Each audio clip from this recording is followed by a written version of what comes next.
Hey folks, my name is Dave. Welcome to the basement. So March is here and it's time to take a look at the handful of CDs I added to the collection over the course of February. But before I get started with that, I just wanted to mention, I mentioned this in my last vinyl video. If you caught that, if you haven't, I'll say it again. Well, I'm going to say it again anyway, so it doesn't really matter. But February was kind of a downer because we lost an icon, at least here locally, but I'm sure most of you in the music community feel the same way. And I'm talking about Wayne Kramer, who passed away on February 2nd due to pancreatic cancer. And so in my vinyl video, I went ahead and went to the shelves and pulled out a copy of Kick Out the Jams that I spun sort of in remembrance of Wayne.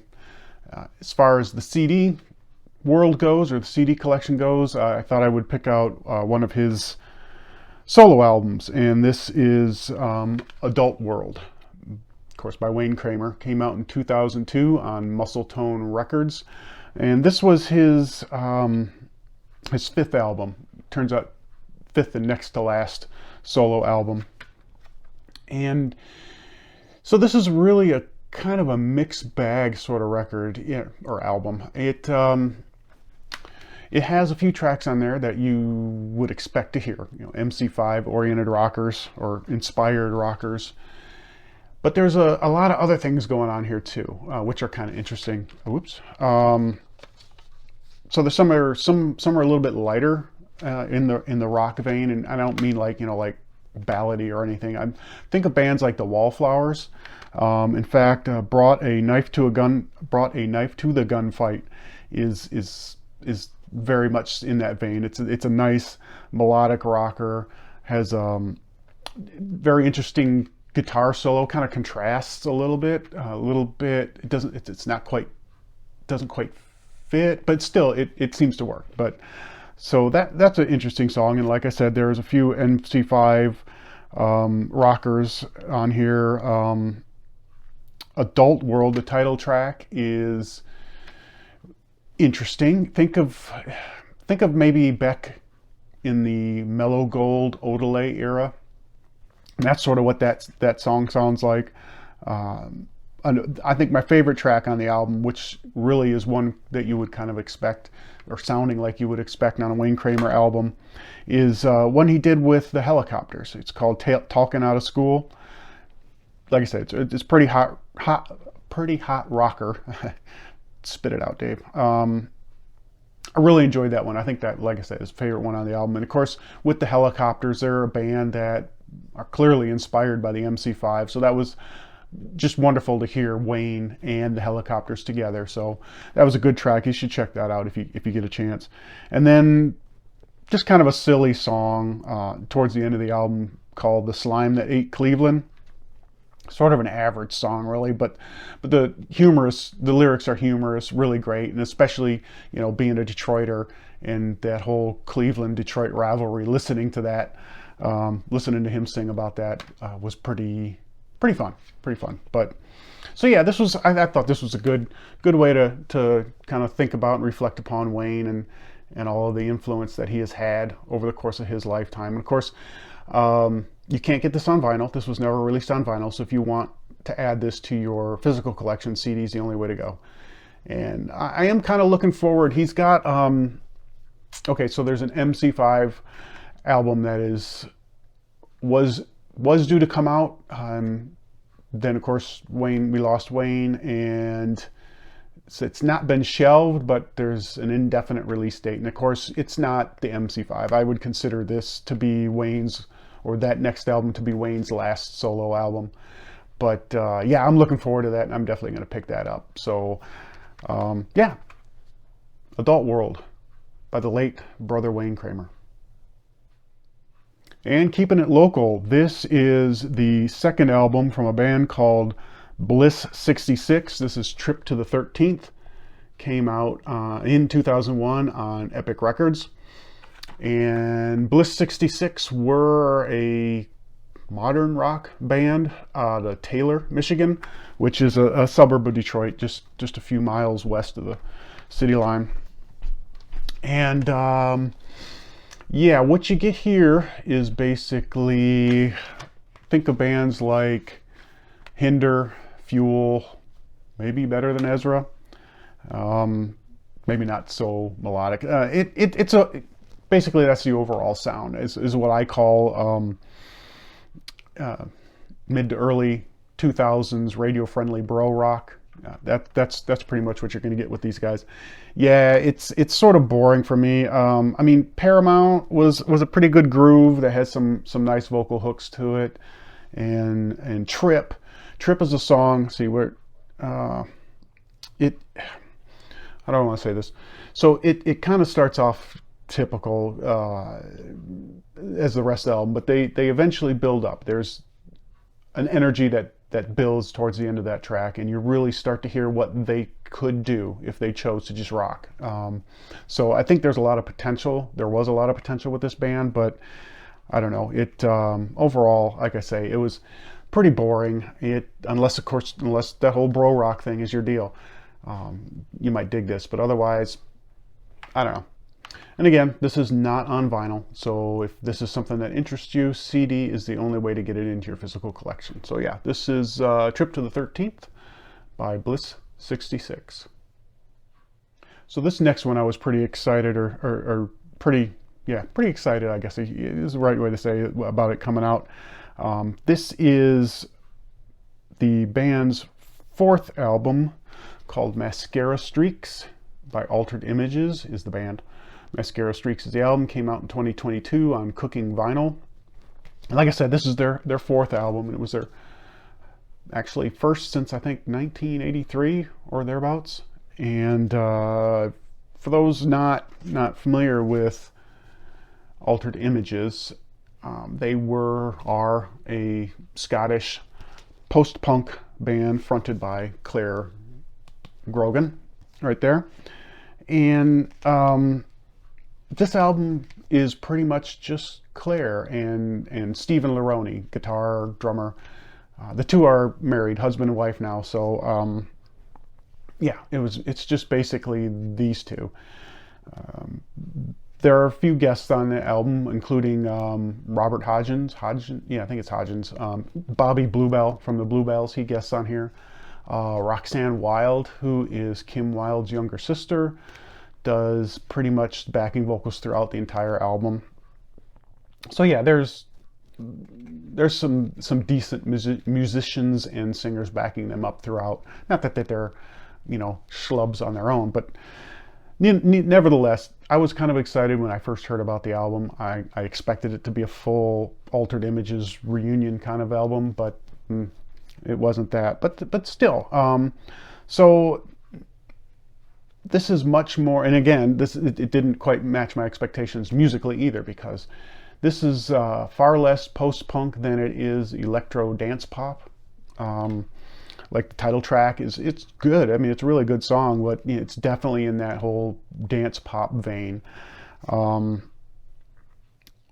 Double Reflection is another kind of in that same vein, really danceable, poppy song. Now, my favorite on the album turned out to be Changing My Luck, which has got this sweet soul groove to it, killer bass lines. Yeah, I really enjoyed that track. And throughout, you can hear hints of their post-punk roots. Not that they'd say this is just Ladytron or something like that, but this is you can hear the origins, their original sound in the deep, embedded deeply in the tracks. But there's a growth. There's definitely a growth here. So to me, it's still enjoyable for what it is. It's good, not great, but I think if you're a fan, you might still dig this, because Claire is still Claire, and she has that definitely distinct voice. So if that was something that you were interested back in the day, I don't think it would be too much of a problem to check this album out. So this is Mascara Streaks by Altered Images. Okay, by this point in time, everybody knows this band, and this is their third album. I probably will not pronounce it correctly. This is Meliora by Ghost, And like I said, it was their third album, and it came out in 2015 on Loma Vista. And of course, Ghost, theatrical metal hard rock band, I guess, out of Sweden. And yeah, this is exactly, I had to go back. I found, reviewing my collection, I found that there were a couple of holes that needed to be plugged, and this was one of them. So I just went ahead and grabbed this. So for me, this was an okay album. He Is was a good track that kind of hints at the melodic elements that they would take a little bit later. They always had good melody, but I mean, how they would evolve into the sound on their latest album. They Impera, I think it is. You hear that building up on this album, at least to me. Majesty, Absolution, totally. I love the bottom end, crushing bottom end on those tracks. And again, this is the good but not great. Impera is still my favorite. But yeah, this was good to have in the collection. Like I said, needed to plug those holes. I'm OCD that way, so here it is. So this is Meliora by Ghost. And next we have One More Time by Blink-182. Came out late last year, or fall of last year, 2023, on Columbia. This is the band's 9th album. And okay, so I was really, really excited about this album when I heard about it coming out. So of course, the band, I've always loved Blink since they've been around. But back in 2015, they but they essentially broke up. Tom DeLonge had some distractions he had to deal with and left the band, and then Mark Hoppus had, unfortunately, his cancer diagnosis, which he beat, which is awesome, and that was sort of the catalyst for the band coming back together. And when I first heard the title track, I mean, that just that really hit me in the feels, especially given the whole cancer thing. So I knew right away, just upon hearing that one song. I mean, the rest of the album could have been just static and farts, and I still would have picked this up. But thankfully, it was much better than that.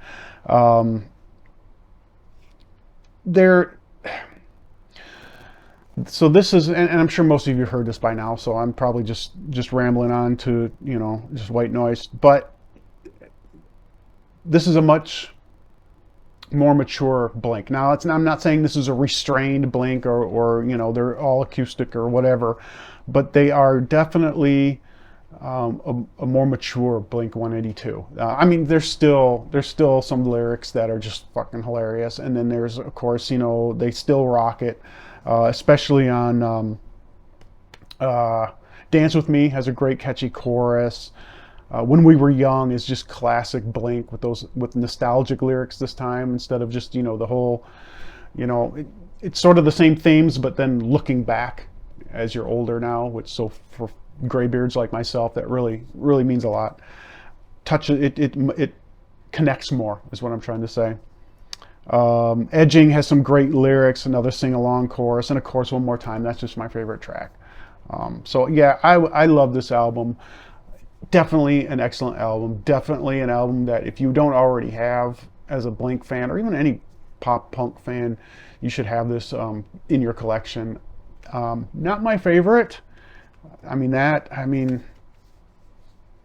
Enema of the State and Take Off Your Pants and Jacket are still. This probably fits either. It's in the top 3. It's hard for me to pick out of those 3 which is the favorite, I guess. So yeah, One More Time by Blink-182. Awesome album. And up next, well, first of all, again, as I said, I'm constantly digging through my collection, seeing what I'm missing, where I need to fill in the gaps, and I realized that I didn't have a ton of Billy Idol, either vinyl or on CD. So I just the first one I happened to come across is from 1993. This is Cyberpunk. Came out on Chrysalis, I believe. Yep, there it is. Don't have the specs on, so ants on the... Anyway, so yeah, came out in Chrysalis, 1993. It's his fifth album. And, when this came out, I was not really aware of it at the time. I don't recall hearing much on the radio about it. And the case is trashed, so bear with me. But anyway, so yeah, it just kind of totally flew under my radar when this came out. And like I said, and I'll be honest, if my 1993 self had heard this when it came out, I wouldn't have, I have not been interested at all. But all right, so what this is, all right, so at the time, Billy, prior to this, Billy had been in a pretty bad motorcycle accident. He was laid up. And so he was killing his time digesting a lot of sci-fi novels, reading a lot of sci-fi, and also experimenting a little bit with the concepts that he was reading in how to create music. So computer-aided music, if you will. And again, this was very, very early 90s, so that was uncharted or just barely charted territory at the time. And what you ended up with is Cyberpunk, which is kind of a concept album of those themes. And it turned out this was a commercial and critical failure, and it just didn't catch folks. And like I said, I probably would have been just one of them. I just would have dismissed this. But now, listening with a much more expanded musical palette, I really dug it. It's not great, but I really enjoyed it. So what stood out to me, I mean, it's all pretty good. What stood out, I guess my favorite track on the song, or a couple of tracks, the first two, Wasteland and Shock to the System. It just stood out a little bit more. I can't really pinpoint it, honestly, now that I think about it, but I just remember enjoying those more than the rest as the album went on. He's got a cover of the Velvet Underground's Heroin, which is sort of like a techno cover. That was really interesting. It was good, but more interesting than good, I think. And then there was Then the Night Comes, which it's a good track. I mean, it's not, I mean, it's okay. It's sort of interesting, primarily for the fact that backing vocals are provided by Carney and Wendy Wilson. So if that's your thing, spider crawling. I mean, we're in the basement. But anyway, so yeah, if if that interests you, the Wilson sisters, they're on here. So that was pretty cool. But yeah, so overall, as I listen to this, to me it reminds me a lot of Outfit's projects, kind of like the Crystal Method. So definitely the whole techno trance sort of stuff. There's some Eastern melodies mixed in here, of course the trance qualities, and a little bit of industrial elements as well. Like I said, if you think of bands like projects like Crystal Method, this is really close to that, and I really enjoyed it. Oh, and the album closes with a cover of Mother Dawn from a techno duo called Blue Pearl. And not sure where the damn spider went, but anyway, and it features one of the members, Durga McBroom, on vocals. So yeah, interesting album. I ended up enjoying it more than I thought I would. So this is Cyberpunk by Billy Idol. If you're a Billy Idol fan, you may already have this. If you're just a casual fan of Billy Idol, don't dismiss this like I did. Give it a shot. So finally, for this update, we have the third album from Rancid, and Out Come the Wolves. Came out in 1995 on Epitaph. And again, this was one of those things where, so I'm ripping all my music, both vinyl and CD, to digital, and setting up a audio server, local audio server. And I was talking to my oldest kid about what he would want me to focus on first, just so he can stream at his leisure. And we were talking about a few bands, and one of them was Rancid. And as I was starting to dig things out to rip, I noticed I didn't have any Rancid in the collection. So immediately corrected that with this album because, of course, it's probably their most well known, with Ruby Soho and Time Bomb, which I love those tracks as well. I mean, they're the hits off this album, and of course I enjoy them. But I also found Olympia, Washington and Disorder and Disarray. I enjoyed those just as much as Ruby Soho and Time Bomb. So I don't know. Overall, it's just absolutely enjoyable punk, pop punk, whatever you want to call it. Fun album. Yeah. So this is an Out Come the Wolves by Rancid. Alrighty then. So I appreciate you sticking with me. I enjoy spending time with y'all, and I hope you have found something that maybe you haven't heard of before and want to check out, or maybe there's an album here that you really love and want to talk about, or really hate and want to talk about. I'd love to hear from you either way. And if maybe you kind of dug what you saw, go ahead and give me a like or even a subscribe, because that would be cool, and I'd appreciate it. All right.